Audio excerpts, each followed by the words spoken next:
All right, class. First off, as always, good day. I'm glad you're here. So today we are continuing on with the whole more in-depth part of the unions, okay? Um, so if you missed that stuff on the last class, or you just forgot what happened, basically, your guys' commercial project, a lot of you guys didn't finish it, so I had to stall for time for this week. So that's why I dug up this old, more in-depth look on unions, uh, basically because a lot of students didn't turn in their commercial project. So that's why I'm stalling for this week so people can get it done and turn it in. Um, and that's why we're doing this. Okay, so let's go ahead and get started. All right, so the first question asks you basically what's going on here. What do you see? Things like that. Um, Now, the second question asks you between the two men, who do you think is going to win? Okay, now if you look at the background, the guy has a top hat. Typically, at this point in the 1880s, 1890s, 1900s, top hats usually tend to represent like management, rich people, things like that, So there you go. Um, so even this picture right here says February 6th, 1920. Even then, in the 1920s, the top hat represents, the owners and things like that. So, of the two men, who do you think is going to win and why? Okay, so pause the video, write your response, justify your reasoning, okay, because we're moving on in 3, 2, 1. All right, so collective bargaining agreement. This is where representatives from both sides meet and discuss and come to an agreement. If you watch ESPN or you watch those sports shows, you'll hear it ever so often in the off season. During the NFL, baseball, hey, they're having a collective bargaining agreement between the players' union and the owners. This typically is what happens. They come to agreement about pay. When training camp is, how long training camp is, how many games are in a season. Things like that. You know, in most collective bargaining agreements these days, they have a grievance procedure. Okay, now what does that mean? It's basically a way to resolve an issue that may come up later. Something that neither side foresaw. You know, so they have an agreement.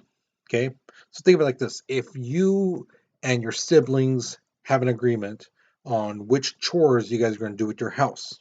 Okay, one of you guys are going to do this, one of you guys do that, and the other one's going to do this. Okay, now let's say your parents brought home a puppy. Yay, everyone loves a puppy. But now it comes to, well, who's going to feed it? Who's going to clean it? Who's going to pick up the mess? Things like that. You guys didn't foresee this. You guys didn't know your parents are going to get a dog.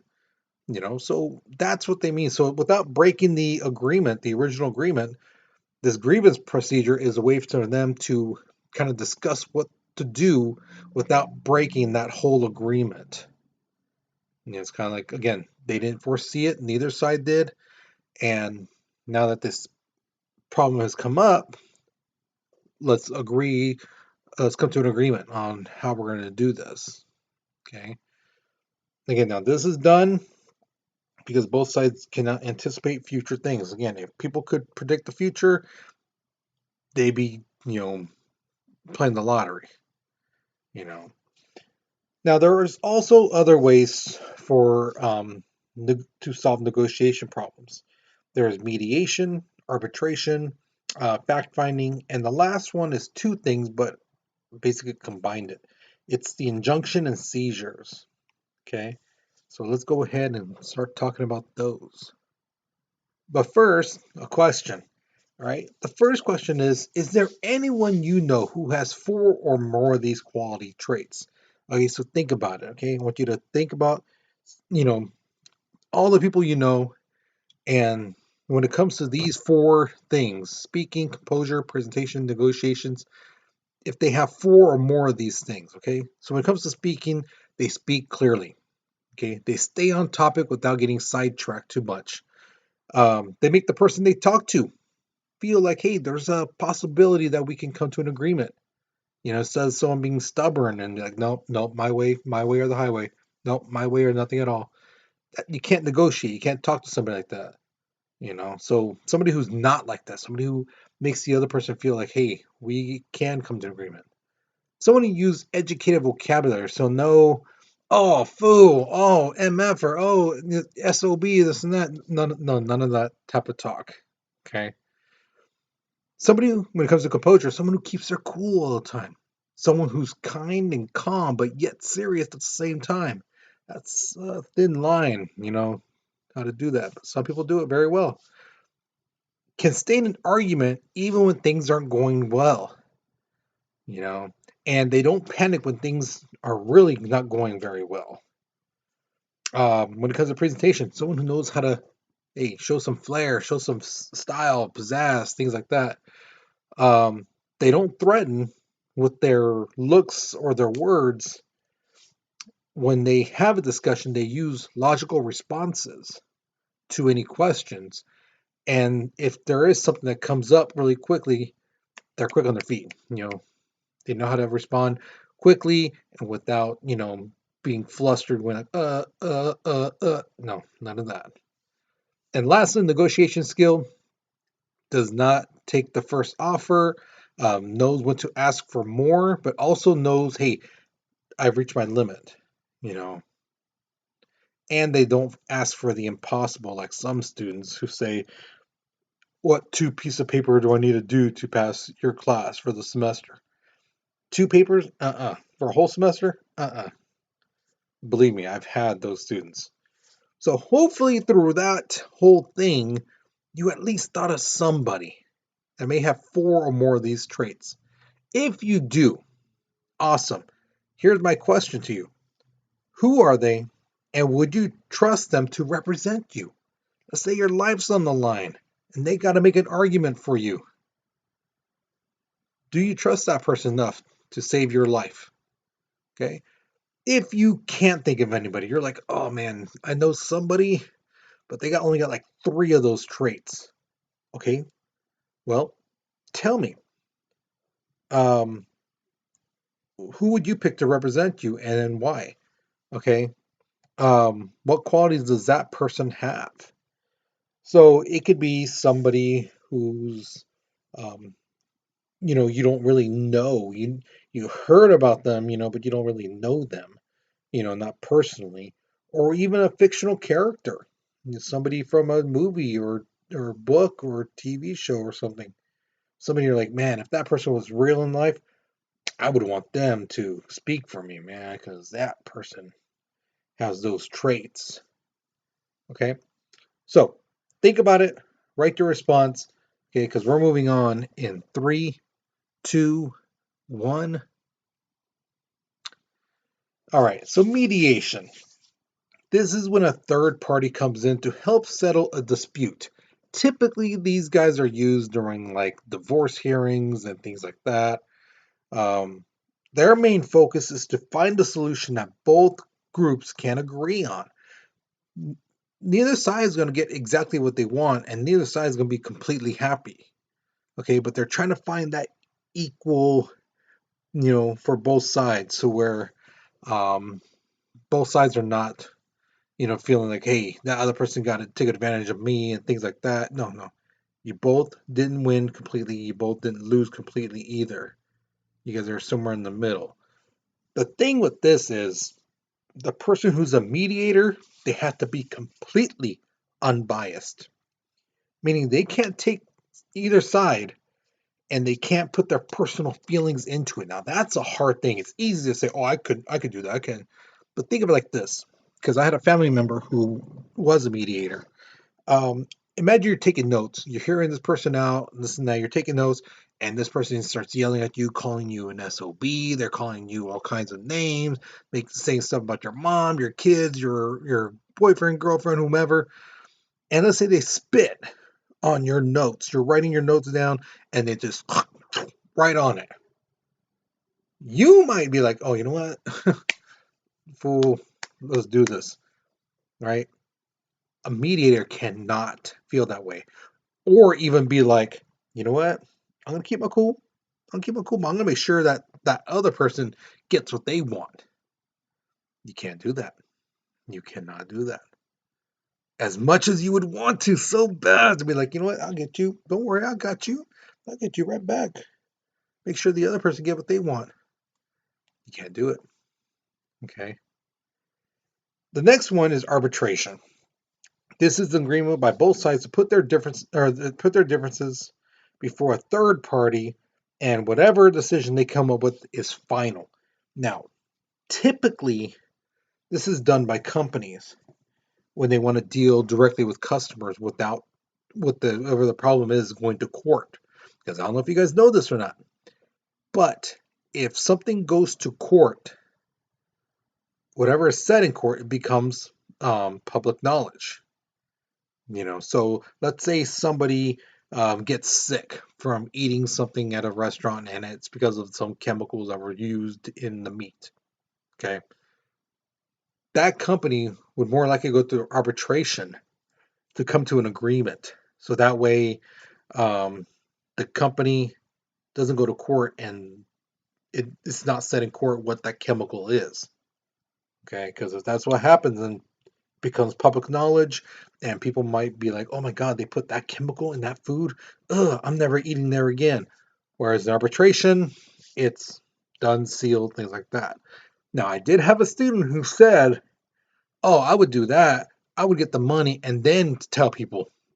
Because no. Because here's the thing: if you do legally, that company can sue you for all the money that they had to give you and more. And on top of that, um, they can like trace it back to you. Even if you like I soon say, oh, I'll just tell my mom, dad, cousin, whoever, they could trace it back to you. I'll tell a friend, they could trace it back to you. I'll put on the computer. Um, they can trace computers. I don't know if you guys know that or not. They can trace computers. So if they do find you, you are going to be such bad legal trouble. Your head's going to spin for years. I'll tell you that. So once you do make an agreement on arbitration with the company, you got to keep your mouth closed. Yeah, that's what they're paying you for, basically. Okay. So here's your next question. Do you think you could be a good mediator? Now remember, right, like I said, you have to take your personal feelings out of it completely. If there's like a 1% chance, like you might hear, hey, my girlfriend beats our kids, things like that, and you'd be like, oh no, you know what? Maybe he should have the kids. Maybe there's a, you know, or I don't like her because she hurts kids, so I'm gonna make sure that he gets all this stuff. If you even feel like a 1% chance that something like that might happen, then you have to say no. You have to say no. You have to be completely unbiased in this job. Okay. So, why do you believe this? If you say, yeah, I could be good, or no, I can't, I wouldn't be a good one, why? Why do you say that? And explain, justify it, give some examples, okay? Um, so write your responses, okay? Because we're moving on in 3, 2, 1. All right, so the next one is fact finding. This is one of my favorite ones. This is an agreement between unions and management to have a third party collect facts about a dispute and present non binding recommendations. Now, what is non binding recommendations? It's basically like this. They would say, okay, let's agree for the next 6 months to try and do this, whatever it may be. You know, if it works, we'll continue it for another 6 months. If it doesn't work, we'll get rid of it. Okay, so it doesn't say you have to do this always, now, forever. It's just let's see how it goes. And if it works, we'll continue for another 6 months. If it doesn't, then we'll try something else. Okay, so it's not holding them down and forcing whatever the company or the workers to do something forever. It's just a certain amount of time. The other thing is this one's very helpful when one side misleads the public with erroneous facts, or it's the other side simply doesn't believe the other side's facts to whatever they're saying. The other thing is cool is neither side has to accept the recommendations by the fact finders. Okay, So what does it mean by erroneous facts? Well, let's say like this. If you watch commercials around town, you might see like something says Trick Chancy, #1 casino in the valley. It's like Table Mountain, voted #1 casino in the Central Valley. And another one, Tachi, voted the #1 casino by, the casino players of the Central Valley. Each one of them saying something different, but they're all saying they're #1. So a fact finder would go through and try to see, like, okay, how did you, what facts did you get to say you're #1? Did you poll people? Did you poll them at home? Did you do an online thing? Did you question or did you ask this to the jackpot winners? Because if you won $100,000 at a casino and they ask you, what's your favorite casino? You're going to say them because, hey, you won $100,000 from them. Chances are you're going to say, you're great. You really want to know which casino people think is best? Ask them when they lose. And they, they might give you the truth then. But that's what fact finders do. How did you get your information? Is it legit? Um, is there any fault to it? Okay, that's their job. Injunction and seizures. This one's interesting, is that an injunction is a court order not to act. So if a union receives an injunction from the courts, they basically can't strike. Okay, so if the company puts an injunction through the court and it passes, then the union, they can't tell their workers you can't strike. They can't tell them, hey, you got to strike. No, they can't do that.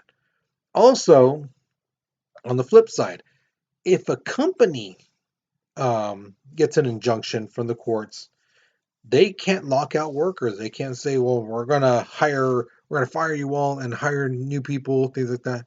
They can't do that if the union got an injunction from the court to place on the company. Okay. The other one, the last one, is extremely rare. This doesn't happen that much, but it has happened in the past. It's basically when the government takes over a company and they negotiate with the unions. Okay. This is typically done when a company is too big to fail. Okay, so like example, in the 1890s, Carnegie Steel was like the biggest deal, and most of the country and the world was using steel. You know, the railroads were changing from iron to steel. The buildings, skyscrapers were being built all around the country. They were using steel because it was a stronger metal. Um, Bridges were being created as well. So if the workers at the steel companies weren't on strike back then, and they were making steel for everybody, that would halt the country. Bridges aren't being made, buildings are being made, railroads, which are being replaced, that's just basically stop. So that's what caused the government to say, you know what, we need to step in because we need the country to start rolling again. So yeah, if you guys don't come to an agreement, we're going to jump in, take control of the company for a little bit, and come to an agreement because we need the steel. Okay, we need that steel. So that's something that has happened in the past, but it's very rare that it does happen. All right, so here's your next question. Which of the four methods of collective bargaining do you feel is the most effective? Now, again, not every single one of these is 100%, but which one do you think is like one that's very effective, one that probably more likely would work? Okay, so be sure to justify your reasoning with logical response. Don't just say, oh, this one because I think it will. Well, I think I will win $1 million, but I don't got some in my hand right now. You know, you need to justify your thinking. Use logic. Okay. So stop the video, think about it, and write your response. Okay. Because we're moving on in 3, 2, 1.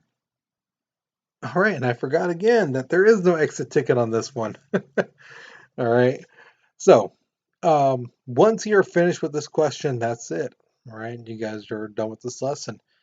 guys, I hope you enjoyed this. I hope you learned something new. Um, Again, if you missed the week and you didn't do the commercial project, you could still turn it in, just that your information won't be used in the class when I present it. It's basically showing you, hey, this is what happens here, here, here, and here. This is what happens when you watch this and that. This is a pattern I've seen, you know, and it's pretty interesting. Okay, um, so you guys, you take care, you be safe, and I'll see you guys later. Okay.